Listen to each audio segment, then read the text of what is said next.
Hi అండి. దీపావళి రోజైతే నేనైతే లడ్డూలు చేశానండి. అంటే ఎలా వస్తాయి ఏంటని ఫస్ట్ టైం అయితే ట్రై చేశాను నేను. ఫస్ట్ అయితే నేను శనగపిండి తీసుకున్నాను. ఒక గ్లాస్ శనగపిండికి నేనైతే కొంచెం లూజ్‌గా కాకుండా బాగా గట్టిగా కాకుండా అయితే ఇంకా కలుపుకున్నానండి. ఇంకా మిశ్రమాన్ని కలుపుకున్నాక తర్వాత ఇంకా మూకుట్లో ఆయిల్ పెట్టుకున్నాం కదండీ! ఆయిల్‌లో అయితే నేను పకోడీ కింద వేసేసుకున్నాను అటు పక్కన. వేసేసుకున్నది ఇంకా మిక్సీ పట్టేసుకున్నానండి. మిక్సీ పట్టేసుకున్నాక ఆ తర్వాత కొంచెం అంటే బరకగా పట్టుకోవాలండి.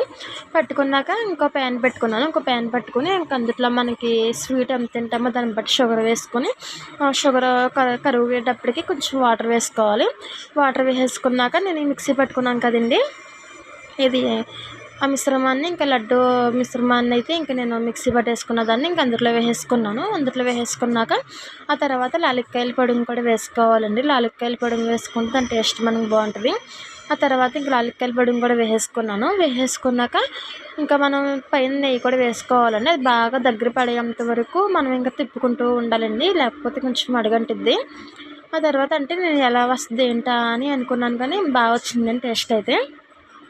ఇంకా దానికి సరిపడగా మనకి స్వీట్‌నెస్ అలాగే మనకి కొంచెం బాగుంటే సరిపోద్దండి. నెయ్యి కూడా ఉంటే బాగుంటుంది. ఫుడ్ కలర్ అయితే నేను యెల్లో వేసానండి.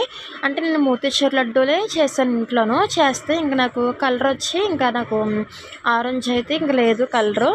అందుకని యెల్లో ఉందని యెల్లో అయితే వేసేసాను. ఫుడ్ కలర్ అంటే లైట్‌గానే వేసాను. ఆరెంజ్ కలర్ అయితే తెప్పిద్దాం అనుకున్నాను. అప్పటికే లేట్ అయిపోతుంది అని కలర్ అయితే వేసేసి నేను యాలక్కాయల పొడిని కూడా వేసేసి అన్నీ వేసేసుకొని దగ్గరికి పడే వరకు మనం తిప్పుకుంటూ ఉండాలండి. మనం చేసుకుంటే చాలా సింపుల్ ఇది.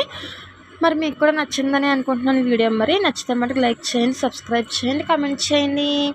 అలాగే మరి దగ్గర పడేంత వరకు మనం అలా తిప్పుకుంటూ ఉన్నాక ఆ తర్వాత మనం చేతికి ఆయిల్ అన్నా లేకపోతే నెయ్యి అన్నా రాసుకొని ఇప్పుడు మనం లడ్డూలు చేసుకోవాలండి.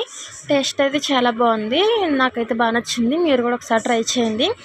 ఈ లడ్డూలు మనం బయట కొంటే పావు కేజీ 200 అలా 250 అలా పడుద్దండి. నాకైతే ఒక 6 లడ్డూల దాకా 7 లడ్డూల దాకా వచ్చినాయి నాకు. ఈ లడ్డూలు నా రోజు చేసి నేను అమ్మవారికి అయితే ప్రసాదం కింద పెట్టాను. ఇంట్లో వాళ్ళు కూడా అందరూ బాగున్నాయి అన్నారు. తర్వాత అయితే నేను లడ్డూలు కూడా చేసేసుకుంటున్నానండి. తర్వాత అదిగోండి లడ్డూలు అయితే అయినాయి. భలే లుక్ చూడండి ఎంత బాగుందో. మాకైతే బాగా నచ్చింది. మరి మీకు కూడా నచ్చిందని అనుకుంటున్నాను. తర్వాత నన్ను కూడా సపోర్ట్ చేయండి. మీరు సపోర్ట్ చేసేవాళ్ళు అవుతారని అనుకుంటున్నాను. నా వీడియోస్ కనుక నచ్చితే మట్టుకి మీరు సబ్స్క్రైబ్ చేయండి, కామెంట్ చేయండి, లైక్ చేయండి, సబ్స్క్రైబ్ చేసుకోండి ప్లీజ్.